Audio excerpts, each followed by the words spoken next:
How are we all doing today? I heard all the complaints from the staff. Everybody's got low back pain. Well, I'm here to help. Have no fear. I am here. I've created a nice little exercise prescription. Hopefully gets everybody right. I'll bring you all through it right now. So my first thing here is low back pain is not forever. I'm going to give you a little overview of low back pain, and it's Joseph Duffy who's speaking. That wretched pain. Low back pain is the second leading cause of disability in the world today. And actually, 85% of adults in the US have this problem. It's become a very large problem for these individuals, causing a multitude of different symptoms, such as pain and discomfort, as you see in this guy right here, Re reduced mobility and range of motion. And they're going to have to force them to use assistive equipment, as you see in this picture, either a wheelchair, a walker, a cane, something along those lines. And overall decreased quality of life. These people are not going to be happy because they're not going to be able to move as well. They're going to be missing what they used to be able to do. They're going to have a lot of self-efficacy problems. And the main priority for these individuals is to attack these symptoms head on through an increased stretching program or Pilates, which is seen here. Core stability. You want to correct the posture, and trunk stability is very important. What is important to note for this prescription? It is vitally important to keep these precautions in mind. You got to avoid high impact activities such as running or jumping. You got to avoid twisting or bending the spine and avoid quick or explosive movements. And the number one thing is do not exercise through pain. And I say it again, do not exercise through pain. It will make it way worse. Do not. The main things to consider, always maintain proper form, as you see here. In the first picture, she has horrible form and she's gonna get an injury from that. She's not doing it well. Everybody's different. The range of severity in this office is very wide, I presume. So go at your own pace. Judge yourself here. If you have the pain, slow it down.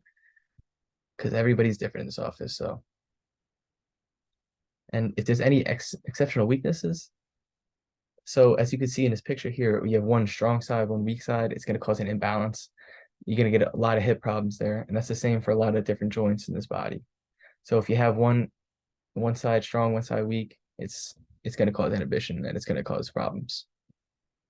And again, do not fight through a pain. If you feel pain, stop. And before we begin, we must gain some pre-prescription results. What are we testing, you might say? Well, I would like to do a physical examination to assess posture. We could do a forward head posture test, as you see right here. Back against the wall, if your head is not touching the wall, you have a forward head posture, and it's not good. We got to fix that. Mobility, I could do the timed up and go test. Have you sit down, go up 3 meters and back, sit back down, see how well you do. Flexibility, we could do the sit and reach test right here, see how well you do again. And then strength, I would do the hand grip dynamometer, but also dynamometer on the adductors because that is very beneficial too. We would also like to ask the client about their medical history, any possible limitations, such as if they don't like the water, or if they can't do this movement or can't do that, their family history, and we would write it all in this chart right here. And the plan of care, you got to start with low impact activities and gradually increase activity over time. Set realistic goals. That's important. You got to set realistic stuff that you could get, and then your efficacy is going to increase and increase. You're going to be happier and happier. Feel like you're actually doing something. And you got to monitor that progress over time. See how far you've come. The first thing I would like to get into is a Pilates. The article I looked at examined Pilates training versus regular exercise in respect to low back pain and how well it will do to get rid of that and help make it better. There were various Pilates exercises that were tested and compared to general exercise or directional specific exercise and spinal stabilization exercises.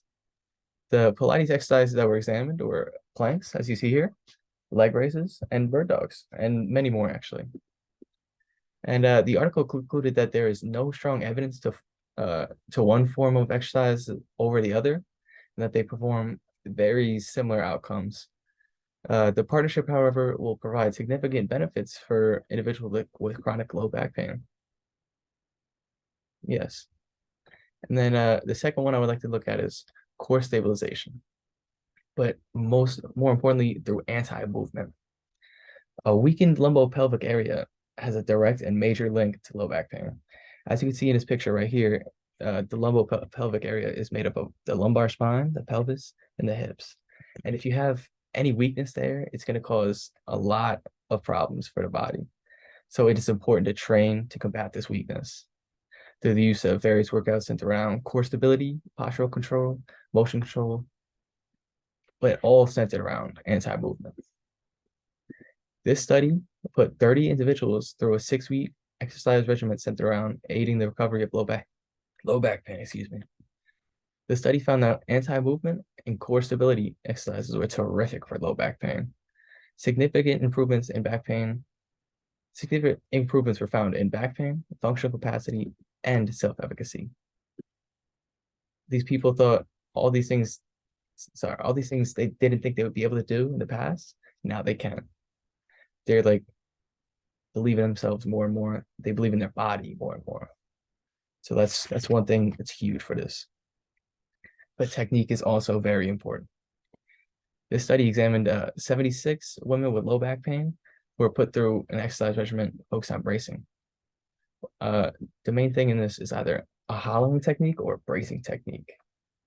The hollowing technique is centered around using the transverse abdominis muscles as the main group instead of using the global muscles such as the rectus abdominis muscles.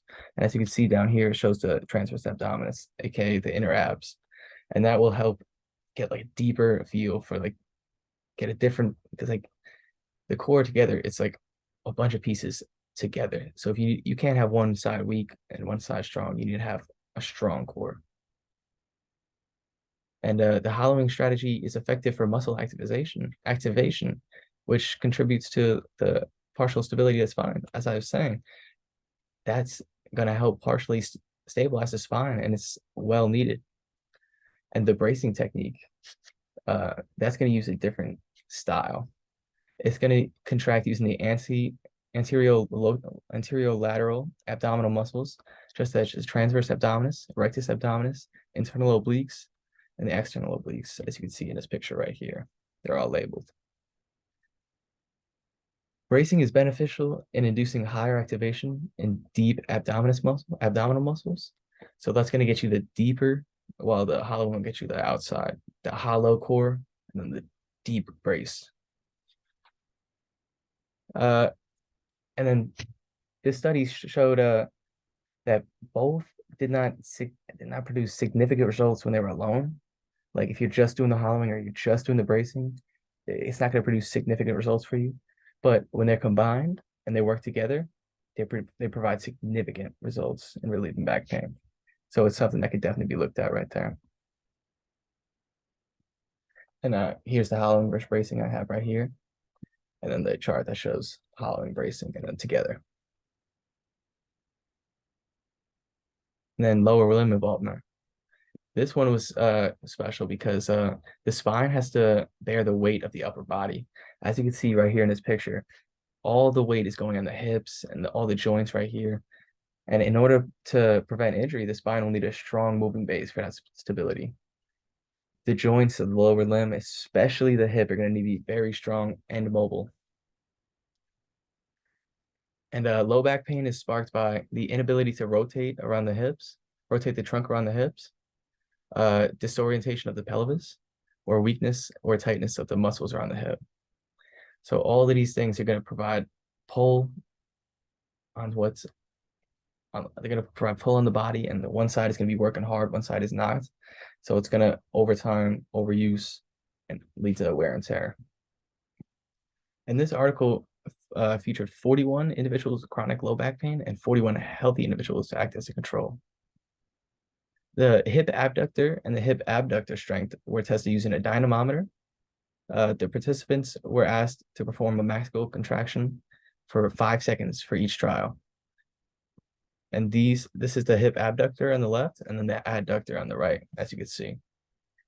A a single leg hop test will also be administered to test strength and balance of their legs. And these tests will provide valuable insight for future training, as it will see if like hip adductor is weak, hip abductor is weak. And these are very important because if they're weak, it has a stronger linkage to low back pain. So if you have weak here, it's higher chances for that. So it's very important to keep that strong.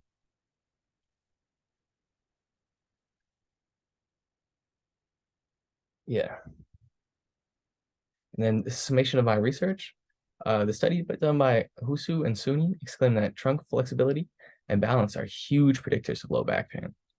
So if you could keep a good balance and also have trunk flexibility, you're in decent shape. But muscle weakness and posture are also two huge contributors to low back pain. But these can be also improved. Muscle weakness is pretty obvious. You got to strengthen that. And posture, you got to do specific exercises to target that as well, which I plan to do in my exercise prescription. So wait on that. And then exercises such as anti-movement, core stability, bracing, and posture control have been terrific in decreasing overall low back pain. The inability to rotate the hips has a direct link also to low back pain. So if you don't have the mobility you need, you're going to have some issues. So I'm going to create an exercise program centered around these topics to ensure the greatest care for the chronic low back pain you all are experiencing. So the first exercise I would like to dive into, I would like to do leg raises. And that has a variation of leg raises with resistance bands to make it more difficult. And the Pilates-based exercise is going to be great for the core activation and will also challenge the quads and hamstrings.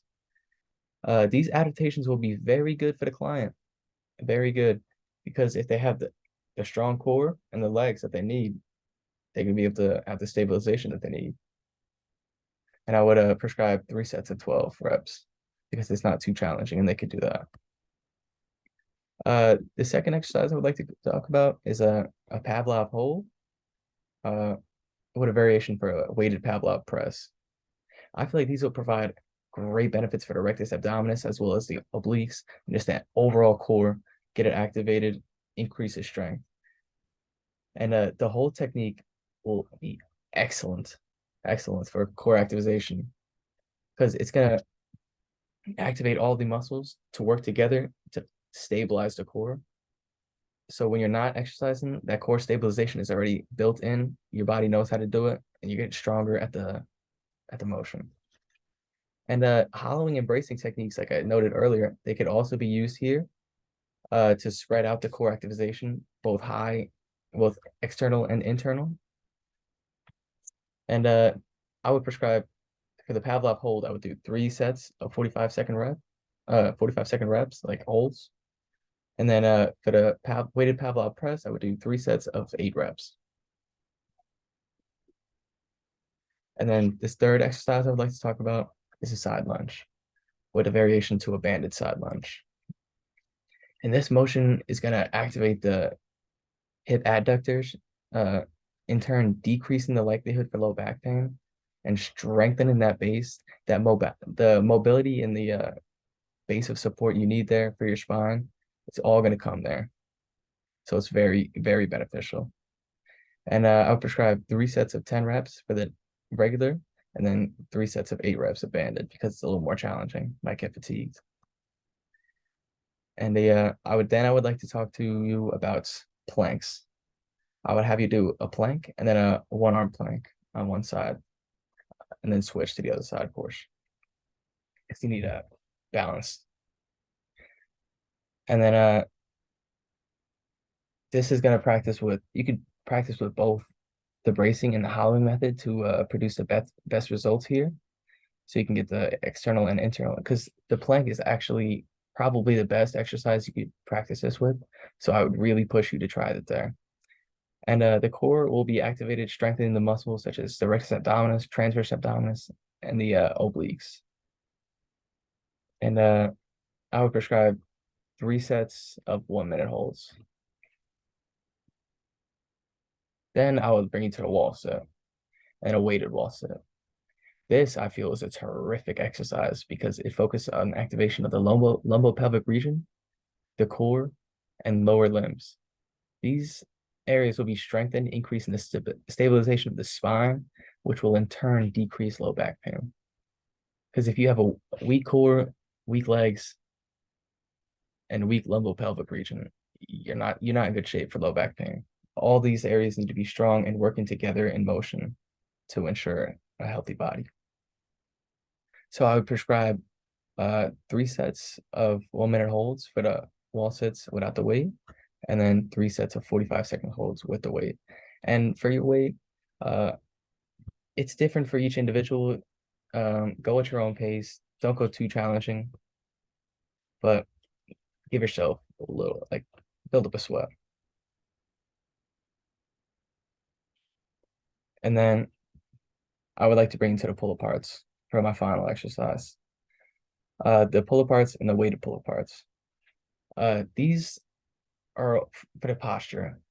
This is gonna overall correct your posture and hopefully take pressure off the L3 joint that's been crushed while you're sitting all day in your kyphotic posture. It's not good. That needs to be strengthened. Get this whole get the back up, and this was also fight the forward lean that's building up over time from sitting down, just having bent over posture. So I'll prescribe 3 sets of 12 reps for the banded pull aparts, and then 3 sets of 10 reps for the weighted pull aparts. And here are my references. And I hope this all helped you. Have a good one.